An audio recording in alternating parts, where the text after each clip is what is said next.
Hello, ladies and gentlemen, and welcome back to the TCT Podcast here on YouTube. My name is Gavin Campbell. Alongside me, as always, my two good friends, Tyson Snyder and Cale Fleming.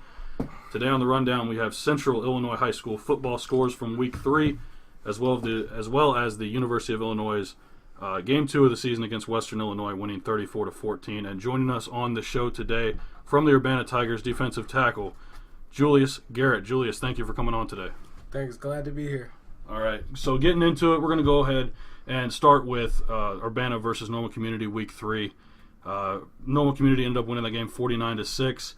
Disappointing loss for Urbana, but let me just get your thoughts on the game. I feel like the team started off slow, and defense was kind of bad. Or their defense was scoring. Like, they were scoring from our bad offense, basically is what happened. So, we had a couple plays like fumbles. They only had to get 20 yards on the drive. One of them, I think he pitched it, and then the dude just caught it and ran it for a touchdown. We was down 29-0 in the first half. They caught the pitch off of the offense's mistake, and then they ran it back for a touchdown. Yeah. So basically, everything was going wrong. Basically, we were already at the 20-yard line. So basically, he just caught it and walked to the touchdown. Oh, gotcha. Well, when your defense is scoring points and your offense doesn't have to do a lot of work, that usually spells bad things for your team. I know that Normal Community usually posts a pretty good team. They usually roll out dozens and dozens of guys that can usually play. Would you say that their defense was the reason that they won this game, or was their offense also equally as talented? I think it was mostly 50-50, but we lost 49-6, and half of that, or more than half of that, came from our offense's mistakes. So I think their defense really is what won them the game. Okay. Would you say that, are these things that the Tigers can fix, looking into the future, or is it just that Normal Community was that good? Is this a loss that you guys can build off of for next week against Central? Yeah, we can learn from our mistakes, our offensive mistakes. Well, so Central is now 1-2 on the season. They took off Centennial. They beat the other Champaign team. You think you guys stand a chance this upcoming week against Central? Yeah, we stand a chance against Central. I feel like it'll be a good game. Coach tells us it's a very winnable game. And from what I've experienced against playing with Central, we don't have a problem. No, Urbana usually post up pretty well against Champaign Central and Champaign Centennial, just more so when it comes to playing the Maroons. We know that this game is going to be in Champaign. Do you think that that's going to be a hindrance to you guys at all, or do you guys think you can walk into Champaign and win this game handily? I feel like we can just walk in and win it. There we go. I don't feel like there's anything. That's what I like to hear. Confidence is key. I've picked Urbana the last 3 weeks. I'm sticking with them. Let's go. What are you guys doing to prepare for this game differently than your previous 3? Because we saw in the first 3 weeks it didn't necessarily work out. Now, I'm not bashing Urbana. You guys played some tough competition those first 3 weeks. But what are you guys doing anything different to prepare for this upcoming game? Yeah, we working hard in practice and stuff. Because week 2 we had a good week of practice, a very solid week. We came close to beating Danville, a team that we would never ever come close to beating. And then week 3 we kind of slacked off a little bit, and we just went through the motions, and then we got our asses kicked for it, basically. For sure. Yeah, well, that's one way to sum it up. Yeah. Yep. That you mentioned Danville, and that is a team that Urbana struggled with in the past. I know when I was playing for them, it was always competitive, but towards the end, Danville would always pull away. Yeah. This was a game you guys were up in for the majority. Your guys' offense couldn't seem to punch it in one more time. I don't know. I just feel like Meeker couldn't get it together. So would you say that this was an overall, just, I don't want to say a collapse, but a team just kind of falling apart, coming unraveled towards the end, or was it just... I wouldn't say we fell apart. We just slowed down because they thought they already had it. Playing not to lose Gotcha. is what you were doing. Yeah. Instead of playing to win anymore. Yeah. Right, which that's understandable. I mean, that happens. Mm-hmm.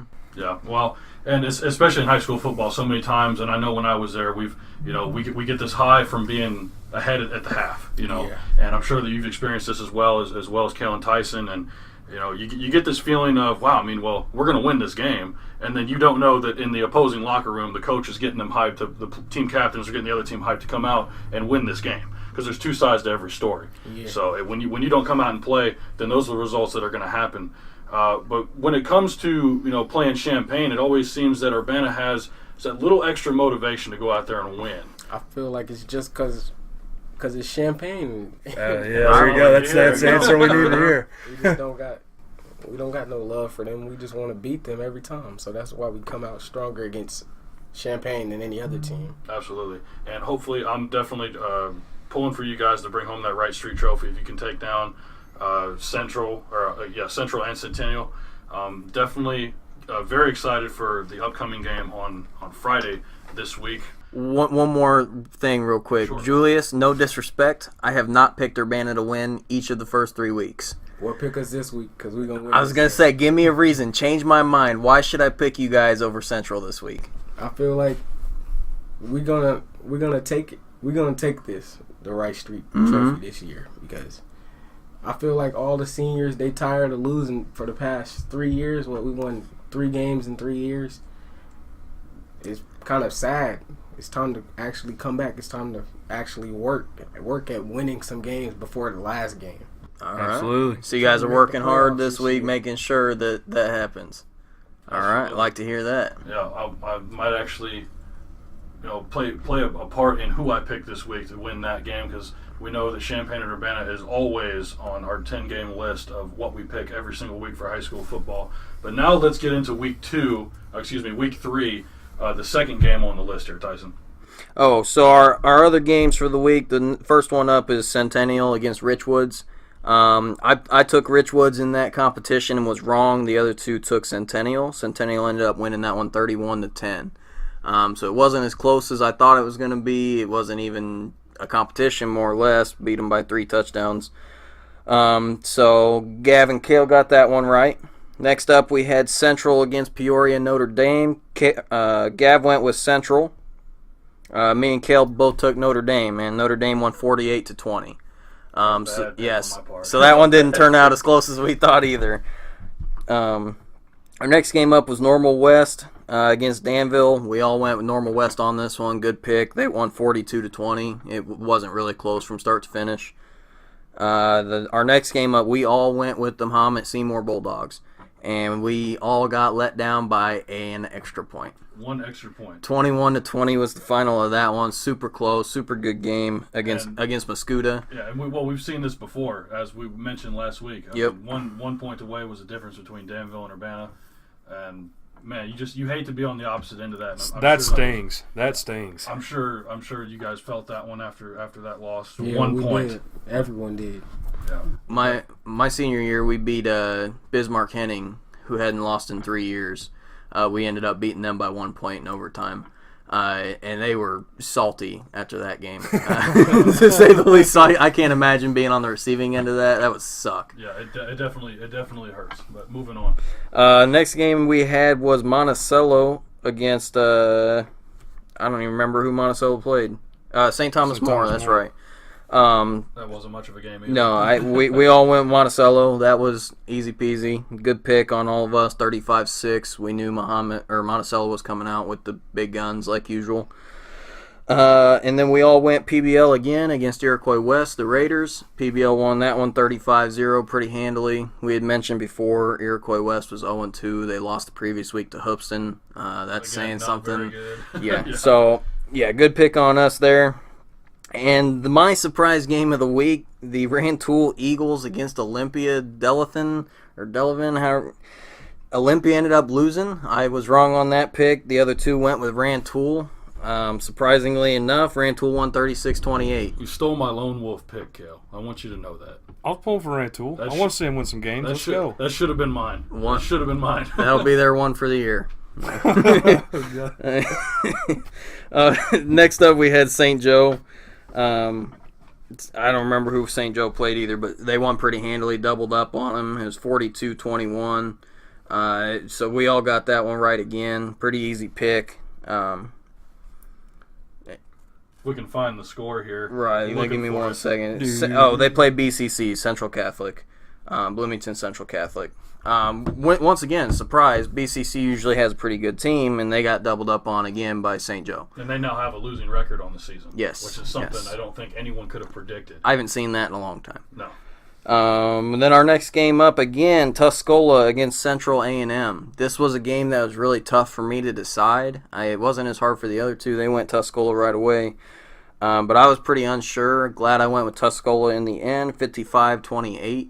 It was close up until about halftime, and then Tuscola kind of ran away with it. Coach got him in the locker room, got him fired up. Yeah, this was a game of two halves, Yep. for sure. You had two really competitive teams coming into it, and then one wanted it more than the other. And Gut that's- check for Tuscola. Yeah. Oh, yeah. They said we're not losing. It's the first time they've let up a touchdown, and they let up a touchdown in the first quarter. They came out and got smacked in the mouth, and they didn't respond too well until Coach got them, said, hey, you got to get moving, or this is going to end bad for you guys on Monday at practice. Right.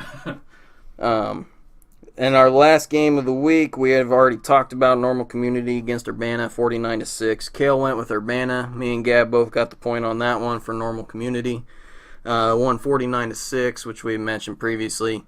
Wasn't as close as we had hoped. Hopefully Urbana can change things around next week a little bit against Central, but me and Gab got the point for that one. So on the week, Cale and Gav once again 8-2. Me close behind 7-3. I seem to fall short by a game every week. Yeah, Cal still got the lead by one on me this time, but hopefully that'll change when we make our predictions on the next episode. One quick question I have for Julius here before we move on to the next topic is out of all the teams in the Big 12, who do you think has been the most surprising to you, at least, whether it be someone you played or someone you anticipate playing this year? It has to be Normal Community, because I thought we would come out with like a stronger pace, and they just set us back. Mm-hmm. Shut it down from the beginning. Yeah, I feel like that game was winnable at the beginning, but after what they showed us, I didn't even think we had a chance. That's fair enough. Like I said, the Normal Community, all the normal teams, including the Bloomington Raiders, they run some pretty tight ships up there. Yeah, well, Bloomington's got the Raiders. They got a Griffin Moore. He's coming to the U of I. Right. Play tight end. Absolutely. So that tells you right there they got D1 potential in that team. Yeah, and definitely coming off the high of almost beating Danville, which I would still consider a rival. It's not Champaign, but it's still a rival in the Big 12. Yeah, of course. And Less than 40 miles away. Right, and you think that you can go in there and actually compete against a really, really good program, and then they hit you in the mouth like that. It's definitely it's an awakening feeling. You know, it's a humbling period. You know, but then again, you can use that loss and you can use what you've experienced by playing a program like that, and then we can take it to Champaign this week. Yeah. So I'm definitely looking forward to that Central game. But let's go ahead and we'll talk about the matchups for Week 4 in the next episode. But let's go ahead and jump into Illinois versus Western Illinois. This happened yesterday. We are recording on a Sunday. Saturday was September 8th. Yep. And Western Illinois came out of the gate strong. Scored a touchdown. First 3 minutes. First 3 minutes, they scored a touchdown. Yep, opening drive. Illinois went down 7-0. A.J. Bush got hurt. Took them a minute to come back and regain the lead, after too. they had tied it up. So 7-7. And then A.J. Rivers, or MJ Rivers, excuse me, came in and he balled out. I mean, Cale, you're the Illinois guy here. I really want to get your take on this. MJ Rivers should start next week against South Florida. That's who should start next week. Me and Tyson were talking about this last night during the game. A.J. Bush has the experience. I differ on this. I would start AJ Bush for that sole purpose, as he's got more college experience coming in as a junior instead of a freshman. MJ Rivers is a true freshman. AJ Bush is a redshirt junior. He's had 4 years of experience now.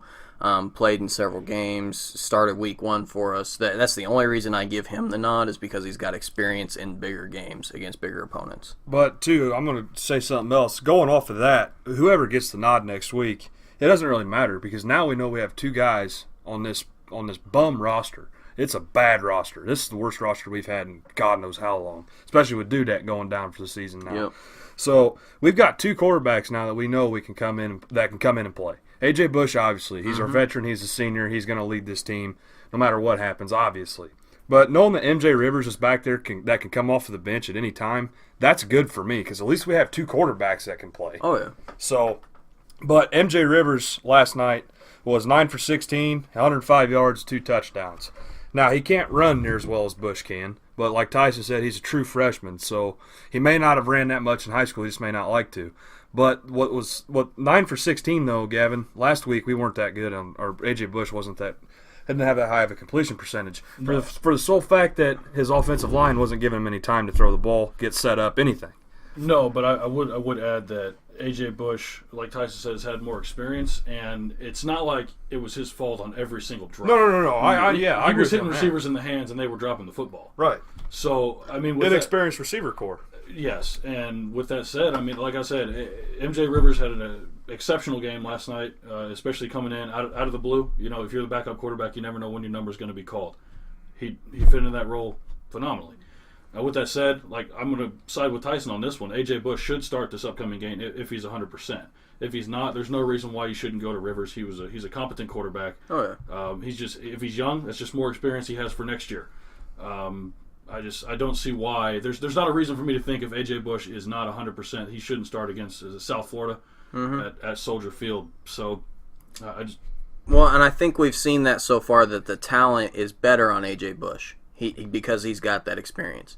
Now, the ceiling for the talent is way higher on MJ Rivers. He's got so much more potential to go bigger and better places than AJ Bush can because I feel like AJ Bush has tapped into his potential and he's there. MJ Rivers, we saw flashes of brilliance, flashes of greatness that he can be a good quarterback and make these completions, throw downfield, hit these guys when they're open.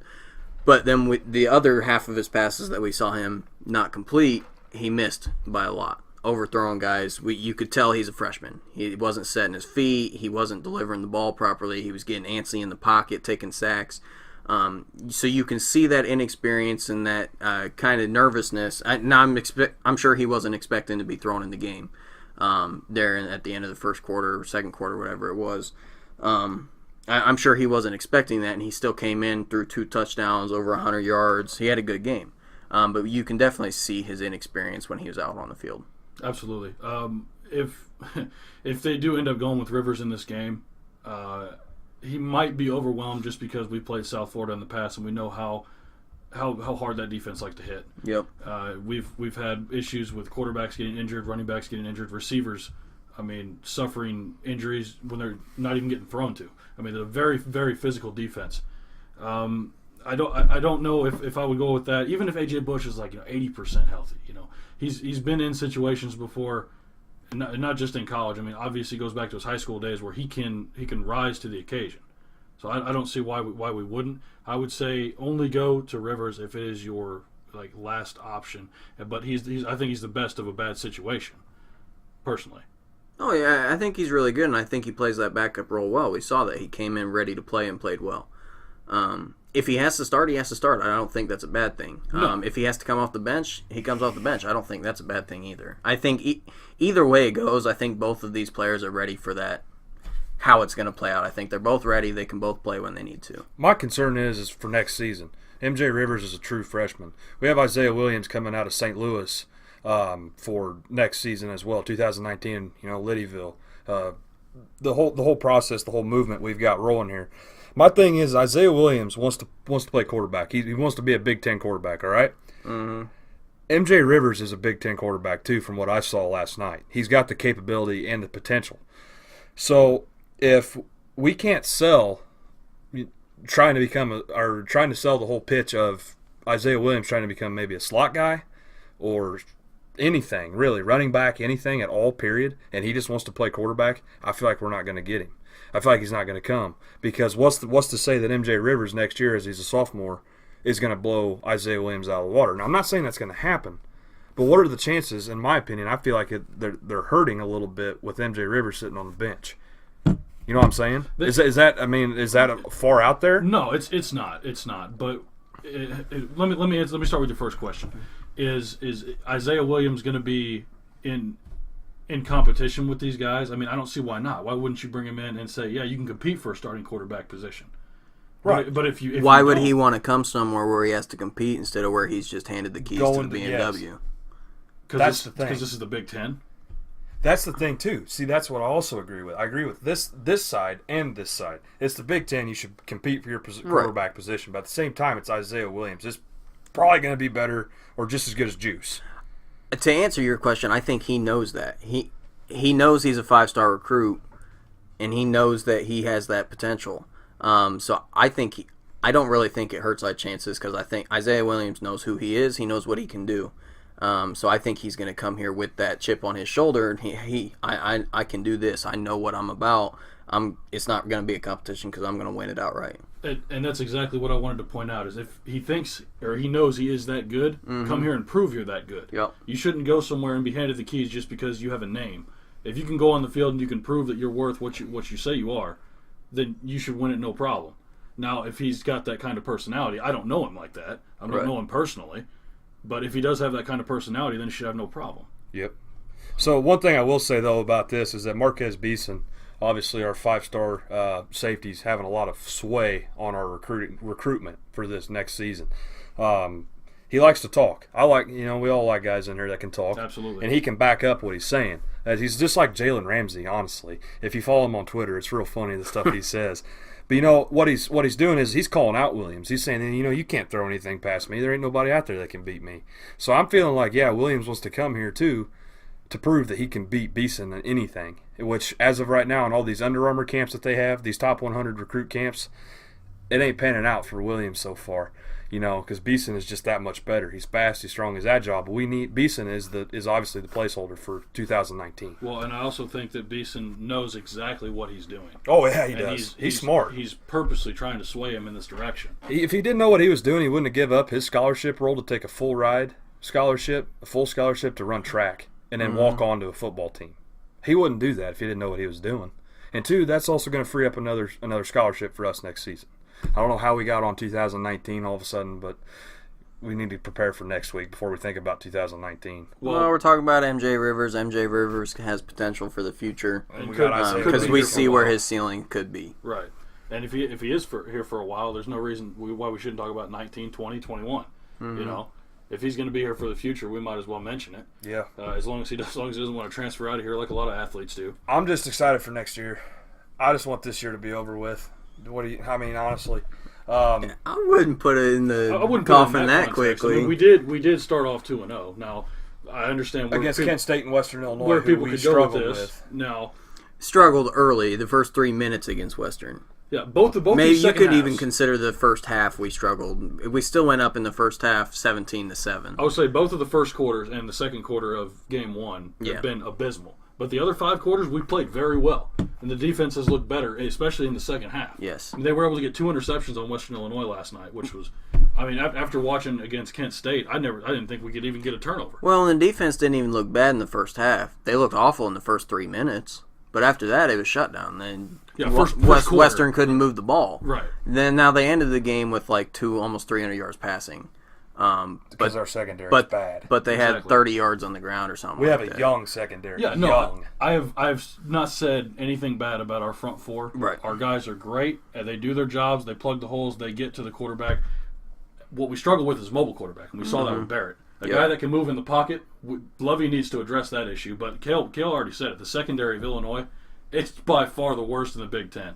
It is abysmal. We've got 3 true freshmen out there. Yeah. Mm-hmm. That's it. And our only upperclassman is suspended for the first half of the game next week. Yep, Watson, because of that so-called targeting hit last night, which was I still don't understand where the targeting was. I've got no idea. That's BS. Yeah. Because where else was he supposed to go on that? If both guys go low, you can't go anywhere else. If he goes over the top, he misses. If he goes lower, he hits the ground. I don't understand. If he goes lower, he's going to break his neck. Right. I don't get it. It's just so happened that when Watson turned his head, that receiver turned his head that exact same way. Yep. Was what happened.